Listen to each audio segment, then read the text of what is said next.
Você provavelmente conhece as janelas em formato de quarto de lua que parecem olhos vigiando quem passa. Elas se tornaram o rosto do sobrenatural no cinema. Antes de Hollywood, existiu uma tragédia real. Uma tragédia banhada em sangue e cercada por perguntas que até hoje permanecem sem resposta. De um lado, temos o massacre brutal da família DeFeo, e do outro, a fuga desesperada da família Lutz, apenas um ano depois. Seria a casa um portal para o mal, ou seria a mente humana o verdadeiro abismo? Prepare-se porque a história de Amityville é muito mais perturbadora do que os filmes mostram. Em 1965, a família DeFeo se mudou para a imponente casa de 3 andares em Amityville. O patriarca Ronald DeFeo era um homem de posses, mas com um temperamento explosivo. Ao lado dele, sua esposa Louise e seus 5 filhos, Ronald Jr., apelidado de Butch, Dawn, Allison, Mark e o pequeno John Matthew. Para os vizinhos, eles eram um verdadeiro sonho americano, mas dentro daquelas paredes a realidade era sufocante. O Sr. Ronald era um homem autoritário e violento, e o seu maior alvo era o seu primogênito, o Butch. A infância de Butch foi marcada por uma dualidade cruel. Por um lado, o conforto material, por outro, a humilhação constante. Na escola, Butch sofria bullying pesado por estar acima do peso, mas o pior é que ele não encontrava refúgio em casa. Seu pai o ridicularizava pela sua aparência e sua suposta fraqueza, criando um ciclo tóxico de abuso físico, seguidos por presentes caros como forma de compensação. Butch cresceu aprendendo que o amor era condicional e que a violência era a única linguagem de autoridade que o seu pai respeitava. Butch cresceu em um ambiente de medo. Na adolescência, ele mergulhou em um abismo de substâncias pesadas. Heroína e LSD tornaram-se seus companheiros diários. O uso constante dessas drogas misturado ao álcool e ao transtorno de personalidade antissocial criou um estado de paranoia constante. A convivência era uma guerra. Butch não trabalhava, roubava a própria família e frequentemente entrava em confronto físico com o próprio pai. O ponto de ruptura aconteceu apenas 2 semanas antes do crime. Durante uma briga brutal onde Ronald agredia sua esposa Louise, Butch interveio. Ele pegou uma espingarda calibre 12, apontou para o rosto do pai e gritou: "Vou matar você, seu porco." Ele puxou o gatilho com a intenção real de executar seu pai, mas a arma falhou. Após a briga, Butch gritou: "Você tem sorte de eu não te matar." Ninguém levou a sério. Em vez de chamar a polícia, o pai simplesmente ignorou o ocorrido. Para Butch, aquele momento significava que ele era capaz de cruzar a linha final. Ele não via mais a família como pessoas, mas como obstáculos para sua liberdade e para o dinheiro do seguro que ele tanto desejava. Enquanto tudo isso acontecia dentro da mente de Butch, a mãe tentava manter as aparências com jantares de domingo, mas Butch já estava ouvindo o que mais tarde ele chamaria de as vozes da casa. Madrugada 13 de novembro de 1974. Enquanto a cidade de Amityville dormia naquela quarta-feira comum, o clima na 112 Ocean Avenue era um silêncio mortal. Por volta das 3h15 da manhã, o Butch DeFeo pegou sua carabina Marlin calibre .35 e começou a percorrer os corredores da casa. Foi extremamente metódico. O primeiro, ele entrou no quarto dos pais e disparou 2 tiros em cada um. Depois seguiu pelo corredor e entrou no quarto dos irmãos menores, Mark e John Matthew, executando os dois enquanto ainda dormiam. Por último, ele subiu ao 3º andar e matou as 2 irmãs, a Dawn e a Allison.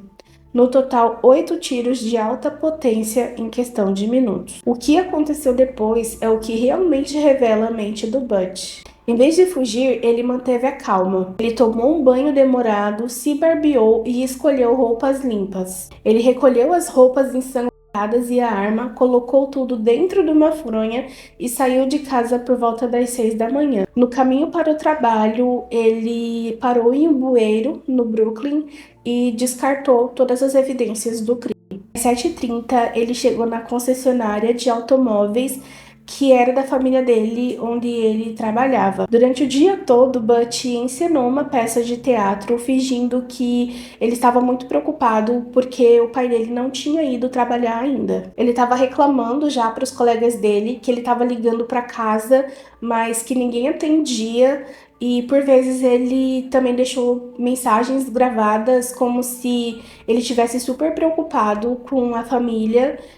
E o tom de voz dele não parecia nada suspeito. Ele até ligou para a namorada dizendo que ele estava achando tudo aquilo muito estranho e que era esquisito o pai dele não estar dando notícias. Enquanto Butch fingia preocupação na loja, na casa o cenário era de horror.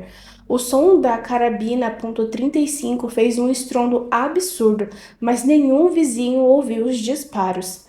A única coisa relatada foi o latido persistente do cachorro da família, o Shag.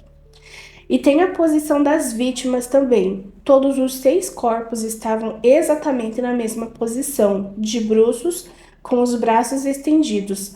A perícia procurou por veneno ou sedativo, achando que ele tinha dopado a família, mas os exames deram negativo. Então aqui fica o questionamento: como que 6 pessoas não acordaram e como os vizinhos não conseguiram ouvir absolutamente nada além do latido do cachorro? Esse é um dos maiores mistérios desse caso. No fim da tarde, Butch levou a encenação dele para o próximo nível. Ele foi até o Henry's Bar, entrou correndo e gritou que precisava de ajuda e que alguém atirou na mãe e no pai dele. Antes da polícia chegar, Butch e 5 amigos do bar correram para casa. Eles subiram as escadas e viram a cena com os próprios olhos, contaminando totalmente o local antes que a polícia chegasse.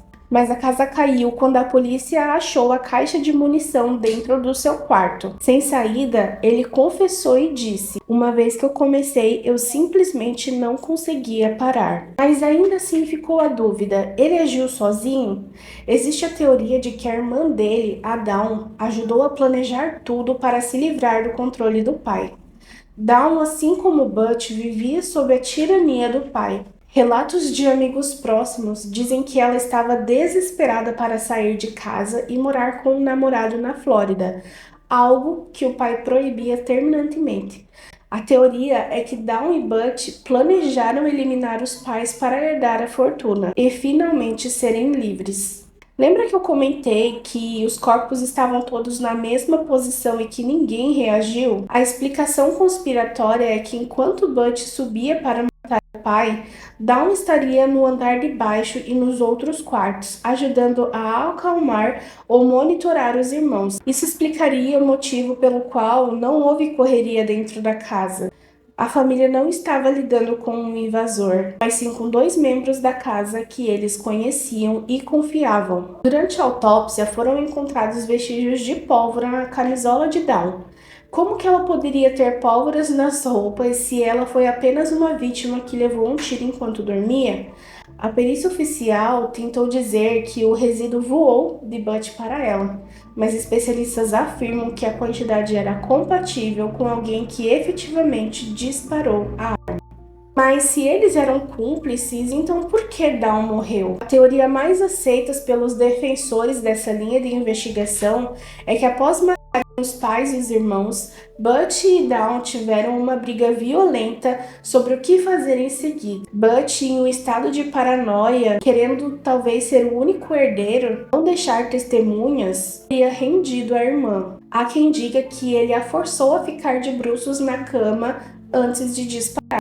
Isso explicaria por que ela foi morta no 3º andar, separada do resto da família.